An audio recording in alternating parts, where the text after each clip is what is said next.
Hello bachon, let's see the question. The question says a magnet north-south is suspended from a spring and when it oscillates, the magnet moves in and out of the coil. The coil is connected to the galvanometer G. Then as the magnet oscillates as G shows, first option is no deflection, second is deflection to the left and right but amplitude steadily decreases. Third is deflection to the left and right with constant amplitude and the fourth one is deflection on one side. तो यहाँ पे आपको identify करना है जब इस coil को basically आप ऑसिलेट करा रहे हैं और मैग्नेट मूव कर रही है इस कॉइल के अंदर, ठीक है। तो यहाँ पे ऑसिलेशंस हो रहे हैं तो वो बोल रहा है बेसिकली बच्चों गैलोमीटर जो है डिफ्लेक्शन किस तरीके से शो करेगा, कोई डिफ्लेक्शन शो नहीं होगा, या लेफ्ट और right both side deflection show होगा विद एम्पलीट्यूड स्टेडली डिक्रीजेस, ठीक है, या फिर बोल रहा है डिफ्लेक्शन शो होगा बट एम्पलीट्यूड कांस्टेंट रहेगा और लास्ट बोल रहा है डिफ्लेक्शन ऑन वन साइड। तो इसको आइडेंटिफाई करने के लिए कुछ बेसिक चीजें हैं जो आपको क्लियर होनी चाहिए बच्चों। तो यहाँ पे अगर हम बात करें इस क्वेश्चन को सॉल्व करने के लिए की कंसेप्ट की, तो आपका जो बच्चों की कंसेप्ट हो जाएगा, आपको कुछ बेसिक चीजें पता होनी चाहिए, ठीक है।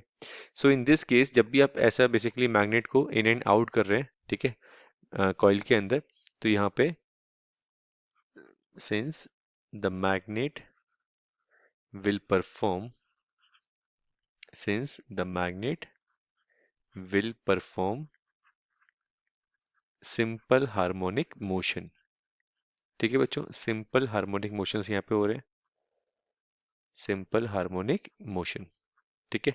अब सिंपल हार्मोनिक मोशन क्या होता है? It is a special kind of periodic motion, ठीक है, जहाँ पे बेसिकली अपनी पार्टिकल जो है मीन पोजीशन से टू एंड फ्रो करता है, ठीक है, और जिसका जो एक्सेलरेशन होता है वो मीन पोजीशन की तरफ होता है, ठीक है।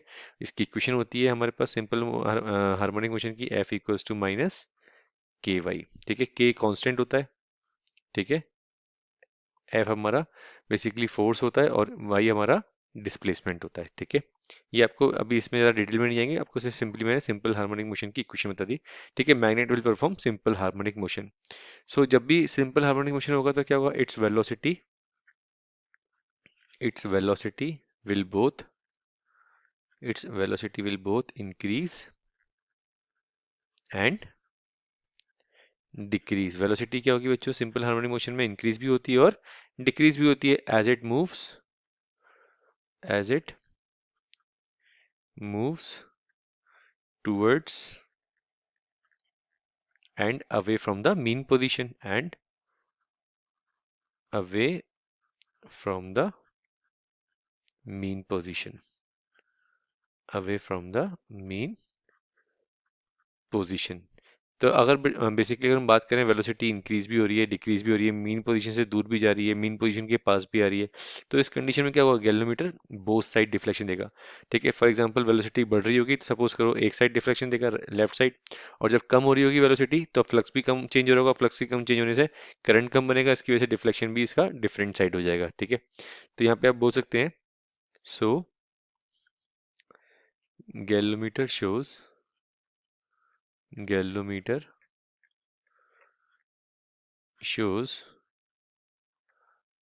both side both sides deflection।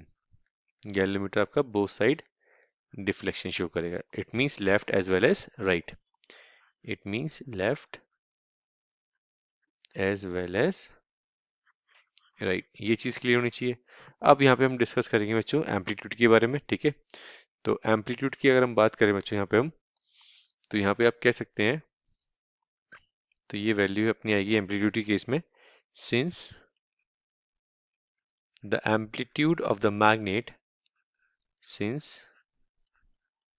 the amplitude of the magnet will will decrease due to eddy current. तो आपको मालूम है कॉइल है यहाँ पर, ठीक है। कॉइल की अगर हम बात करें तो इसके अंदर क्या होगा बच्चों? एडी करंट ही बनेगा, वो उसको क्या करेगा? अपोज करेगा, ठीक है। एडी करंट क्या करेगा? Rate of change of flux को अपोज करेगा, ठीक है। So will decrease due to eddy current losses. So the amplitude of deflection, so the amplitude of deflection will also decrease with time. Amplitude of deflection will